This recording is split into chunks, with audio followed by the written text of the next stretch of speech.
bahasa apa ya? Enggak. Kata-kata yang seenggaknya nggak usah dibahas atau aman aja? Aman aja. Aman aja ya. Biasanya ini syariah sudah boleh dilihat kalian-kaliannya.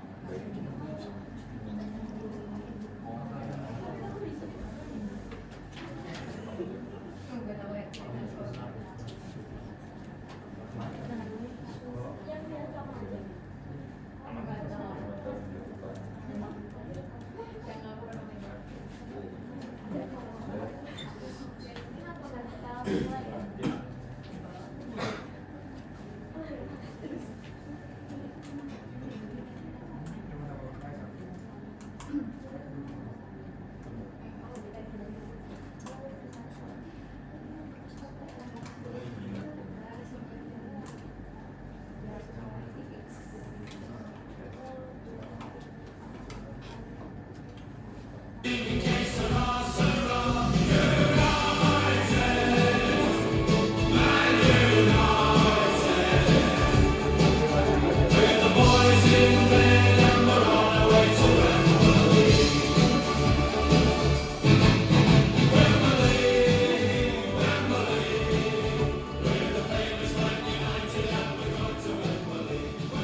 Halo semua pemirsa dimanapun berada, kembali lagi di Ngobrol Santai Bola dari Extra Time Media.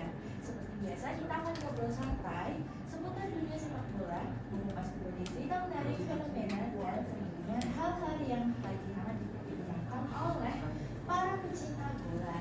Nah, hari ini saya nggak sendirian karena saya sudah ditemani oleh dua pengamat sepak bola kita, yaitu Mas Revi dan Mas Alif. Halo Mas, apa kabar? Ya, baik, alhamdulillah. Halo semuanya, kabar baik hari ini. Wah, ini kita senang sekali ya bisa ngobrol bareng. Nah, sebelum masuk ke topik utama nih, di sini saya salfok ya dengan kalian berdua ini lagi kompak pakai jersey Manchester United ya, kayak selalu saya lihat ya. Kalau dilihat ini bukan jersey keluaran terbaru ya, mungkin bisa diceritain sedikit nih. Kalau aku hari ini lagi pakai jersey MU yang fantasi ya, bukan yang memang keluaran dari tim. Kalau Mas Devi gimana? Kalau aku jersey ini dari tahun 2012 hingga 2021 itu masih di kepala asuhannya Luis Van Gaal sama Jose Mourinho gitu. Wah, keren-keren, kita jadi nostalgia ya. Kayak ngomong-ngomongin jersey nih. Jadi saya sebelumnya mulai kita agak nostalgia dikit gitu.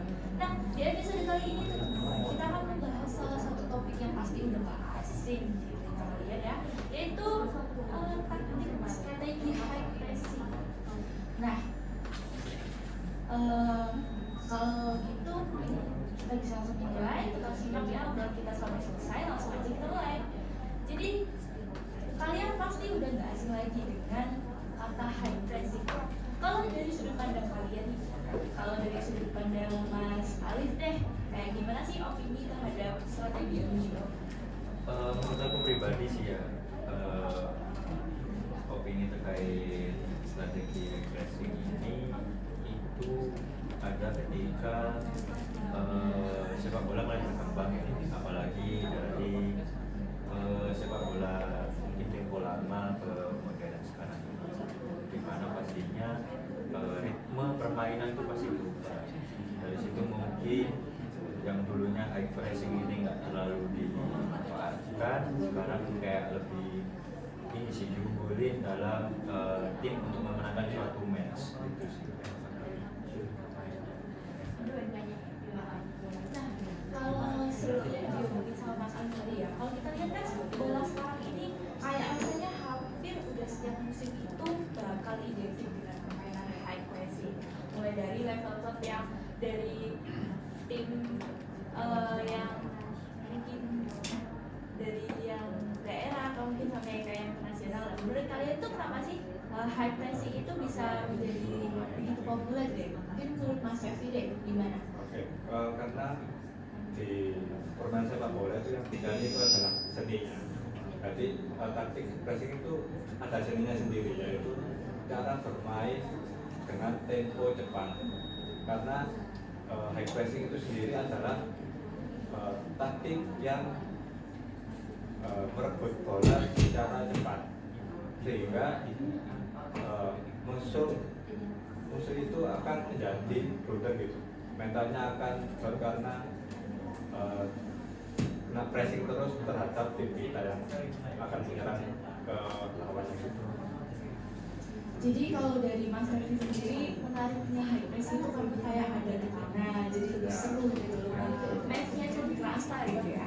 Nah, mungkin kalau dari menurut Mas Ali, seefektif apa sih high pressing ini dalam membantu tim itu menuju kemenangan? Atau mungkin malah di beberapa masa dia itu bakal menghambat kemenangan gitu.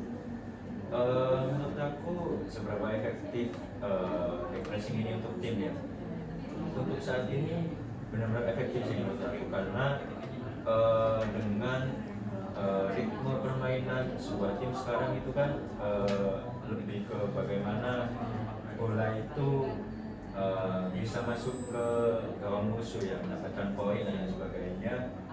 Jadi menurut aku benar-benar efektif karena itu adalah salah satu teknik yang mungkin memang paling ampuh untuk sekarang ini, terkait bagaimana menahan mental maupun permainan musuh agar tidak kayak ada jalan keluar, ataupun bagaimana membuat musuh ini istilahnya kayak ketakutan sendiri gitu di pertahanannya mereka. Tapi kadang high press ini bisa jadi nggak efektif karena satu kesalahan pemain, ataupun mungkin istilahnya apa ya gitu bahasanya, kayak koordinasi antar pemain lah. Kadang kan ketika kita mendapatkan high pressing dari musuh, walaupun bola di kita ya, kadang kita itu kayak waduh bingung sendiri, takut mau umpan kanan ada musuh, umpan kiri ada musuh, umpan tengah pun ada musuh. Hal-hal kayak gitu yang membuat kita kayak yang pasti ini sih ya gugup lah ya, grogi. Jadi secara nggak langsung terkadang kita bisa blunder lewat situ. Sama mentalitinya juga ya. Iya, ngaruh banget. Nah, mungkin kayak high pressing itu balik lagi bisa efektif, bisa ada blunder, tapi kayak salah koordinasi sedikit aja bisa ya. Nah, kalian pasti pernah lah ya melihat tim atau pemain itu melakukan blunder saat mencoba menerapkan high pressing. Ada nggak contoh beberapa contoh, mungkin 2 atau 3 atau yang masih kalian ingat lah yang akhir-akhir ini, match-match akhir-akhir ini? Dari Mas Revi? Aku dulu ya. Aku ingatnya itu waktu match Benfica versus Barcelona. Di situ Barcelona menerapkan taktik pressing yang dimana Barcelona itu kalah dengan papan skor yang tertinggal oleh Benfica. Benfica itu terkadang di press itu pasti bingung mau kemana arahnya, mau ke kanan ada musuh, tidak ada musuh juga. Nah itu di situ ada suatu kejadian yang dimana kiper itu mau mengumpan, tapi dengan tekanan taktik Barcelona yang high pressing itu kipernya itu salah umpan gitu. Jadi umpannya ke lawannya, jadi akan menghasilkan gol oleh tim Barcelona. Padahal itu ini ya, Benfica juga sudah Jose Mourinho ya padahal. Mungkin dari Mas Alif ada? Mungkin kalau dari aku sih di tim rival Manchester United sendiri ya, Liverpool, di match kalau nggak salah melawan Aston Villa dengan skor 4-2. Di situ kapten dari Liverpool sendiri sempat blunder ketika mendapatkan high pressing dari Aston Villa, dan kejadian itu sama halnya waktu tetua-tetuanya dulu, waktu zamannya Steven Gerrard. Steven Gerrard dengan nomor yang sama, nomor 8, dan bek kapten juga. Itu zaman juga blunder, dan blundernya itu memang mirip. Si Szoboszlai ini kepreset ketika didapat high pressing dari Aston Villa, dia mungkin gugup ya, mungkin ingin mengumpan bola ke temannya, tapi malah kepreset. Alhasil bola kosong, bola jadi bola mentah, yang dimana ya udah kesempatan untuk Aston Villa mencetak gol yang skor akhirnya 4-2 itu tadi sih. Ada lagi mungkin dari kalian? Mungkin ada juga di match ini. Waktu kemarin Manchester United versus Liverpool, walaupun menang 3-2, sempat kena high pressing di babak kedua dari Szoboszlai juga. Dan yang ngemasukin bolanya juga Szoboszlai. Waktu itu kalau nggak salah yang blunder antara back atau kiper ya, aku lupa. Kalau nggak salah sih kiper ya, Lamens. Dia blunder ke salah satu, ingin umpan ke salah satu pemain Manchester United, tapi langsung ditangkap oleh Szoboszlai yang malah menghasilkan membuahkan gol untuk Liverpool. Walaupun skor akhir tetap Manchester United yang menang 3-2. Oke, terus dari selama ini kalian menjadi pengamat bola nih, tim mana yang menurut kalian udah sukses, paling sukses banget menerapkan high pressing ini dalam mungkin jangka kurun waktu beberapa tahun terakhir, 2 atau 3 tahun atau 5 tahun gitu? Menurut aku ya, yang aku tahu itu adalah Manchester City sih. Manchester City itu back to back dia menang Premier League dari musim 2019-2020. Tapi 2020-2021 itu tertutup oleh Chelsea dan dilanjutkan lagi oleh Manchester City 21 sampai dengan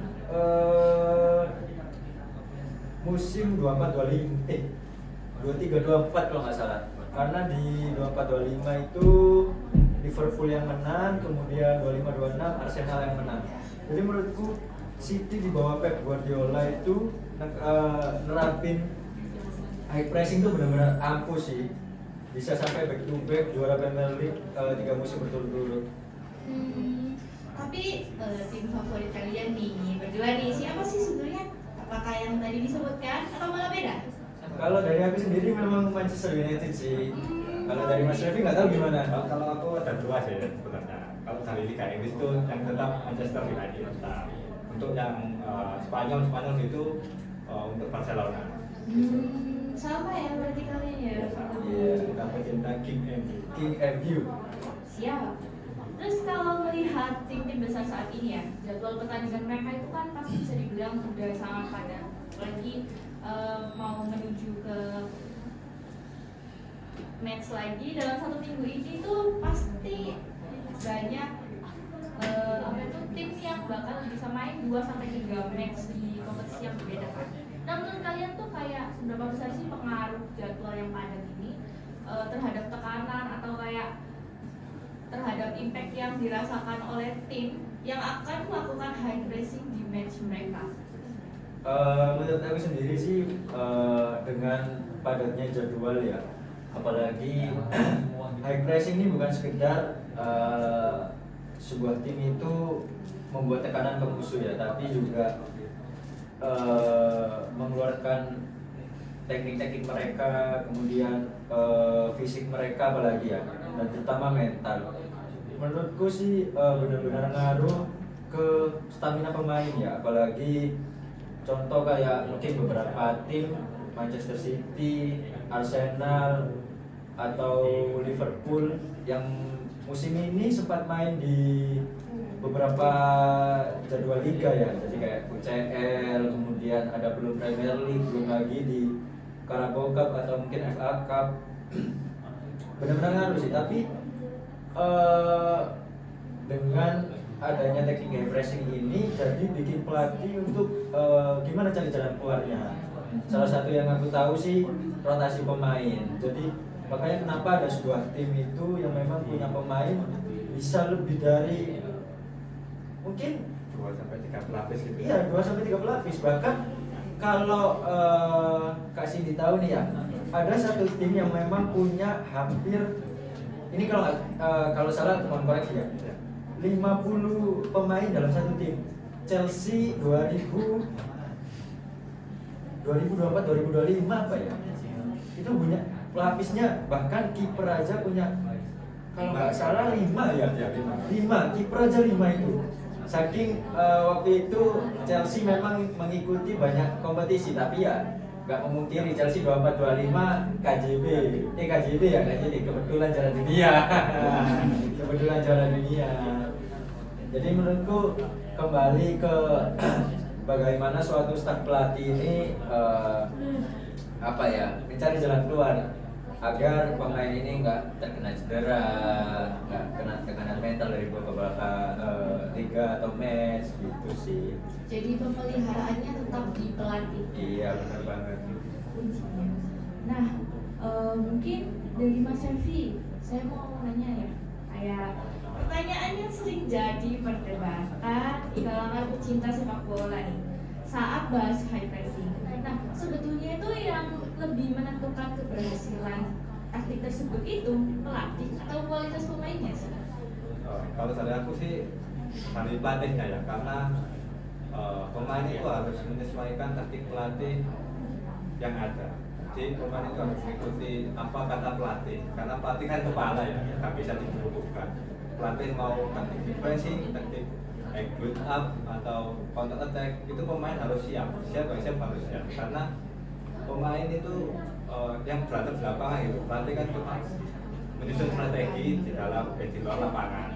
Jadi pemain itu harus siap, meskipun mental atau fisiknya nggak kuat, itu harus dilatih karena kita harus mengikuti apa kata pelatih. Tapi sama halnya kayak ini nggak sih, timnya mungkin kayak contohnya Bayer Leverkusen nggak sih? Ya, betul. Bayer Leverkusen yang dimana waktu itu setara Florian Wirtz saja belum jadi pemain bintang di Liverpool ya. Secara Frimpong aja belum setara itulah ya. Dimana cara Xabi Alonso ini bawa Bayer Leverkusen hampir tanpa kekalahan di Liga Jerman. Padahal waktu itu ya yang pasti Jerman mendominasi Bayern Munchen sih ya. Bayern Munchen kalau nggak Borussia terbang gitu. Nah itu banget, benar banget. Tetap pada kepala utama yaitu pelatihnya ya. Nah, kayak kita dari tadi itu udah bahas ya, mulai dari kayak efektivitas sampai kayak kira-kira apa sih tantangan dalam menerapkan strategi ini. Nah, kira-kira kita kalau kita lihat lebih jauh ke depan, kira-kira dalam 5 tahun ke depan deh, apakah high pressing itu masih bakal mendominasi sepak bola atau bahkan bakalan muncul pendekatan baru yang mungkin lebih efektif menurut kalian? Mas Revi dulu aja. Kalau dari aku, kalau 5 tahun ke depan ya pasti ada taktik baru ya. Kalau misal kita menetapkan high pressing lagi, itu masih bisa. Cuma ya itu tadi, kesehatan sama fisik itu harus diuji. Karena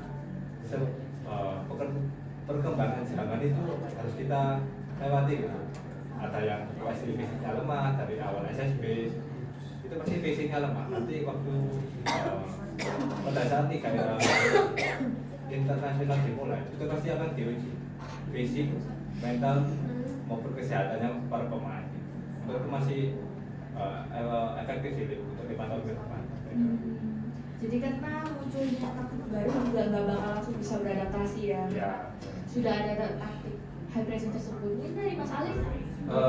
Kalau dari aku sendiri terkait high pressing 5 tahun ke depan, benar kayak kata Mas Revi sih, mungkin masih bisa dibilang efektif. Tapi dengan melihat high pressing ini udah ada dari 5 tahun sebelumnya juga, jadi nggak memungkinkan bahwa di akhir-akhir 5 tahun ke depan ini high pressing itu udah mulai hilang. Entah nanti adanya taktik baru, bagaimana cara tim untuk merebut suatu bola dari musuh, ataupun ngepres pertahanan musuh. Pasti ada kayak taktik baru ya, karena melihat sepak bola sekarang makin beda sih, karena melihat kayak nggak jauh-jauh mungkin 10 tahun ke belakang lah, melihat gimana permainan sepak bola itu benar-benar cantik sih. Neymar dengan juggling bolanya, Masih dengan triple bola dari Nah, tengah ke gawang banget. musuh gitu. Toni Kroos dengan umpan cantiknya, Ronaldo. Marcelo ataupun Carvajal yang baru Ya. pensiun habis kontrak ya sama Madrid ya. Carvajal dengan umpan olengnya ya, umpan olengnya pasti bakal kangen masa-masa dimana sepak bola kayak gitu sih. Jadi bisa aja jangan kan 5 tahun, mungkin musim depan ini bisa aja high pressing udah nggak berlaku, bisa aja. Tapi melihat bagaimana cara bermain di musim ini memang masih benar-benar efektif, masih benar-benar ngaruh lah high pressing. Begitu. Wah, nggak terasa ya obrolan kita hari ini tuh sudah sampai di penghujung acara. Dari awalnya kita cuma mau bahas high pressing nih, sampai kita ternyata nyambung ke bahas masa depan bola. Terima kasih ya buat Mas Refli dan Mas Alim yang sudah menemani ngobrol santai hari ini. Semoga insight yang dibagikan ini dapat menambah sudut pandang baru. Mungkin ada pesan-pesan yang mau disampaikan ke pemirsa di rumah ini. Pesan-kesan ya untuk Premier League ini, Ya, boleh. Coba. yang menang Arsenal, yang ramai kok beritanya Bruno 21 assist ya. Waduh. Mungkin dari Mas. Kalau aku pesan terkesan ya, mungkin jangan lupa nonton King MU di UCL. Champions League. Benar banget, UCL. 2026 sampai 2027. Oke. Glory Man United. Glory Man United. Oke, terima kasih atas pesan dan kesannya, dan tentunya terima kasih juga sebesar-besarnya untuk seluruh pendengar yang sudah setia menemani kami dari awal sampai akhir. Semoga obrolan ini bisa menjadi peneman aktivitas kalian, bagi yang sedang di rumah, di kampus, di kantor maupun di perjalanan. Nah, salam hangat untuk semua pendengar dimanapun kalian berada, jaga kesehatan, tetap semangat menjalani hari, dan semoga sering kalian menyenangkan ya. Nah, kalau masih penasaran dengan dunia sepak bola, tenang aja, karena di episode berikutnya nanti kita akan bahas lagi topik-topik menarik lainnya yang pasti seru buat dibahas. Nah, saya Cindy bersama Mas Refli dan Mas Alif, kita pamit undur diri dulu ya teman-teman. Terima kasih sudah mendengarkan ngobrol bola santai by Extra Time Media. Sampai jumpa di episode berikutnya.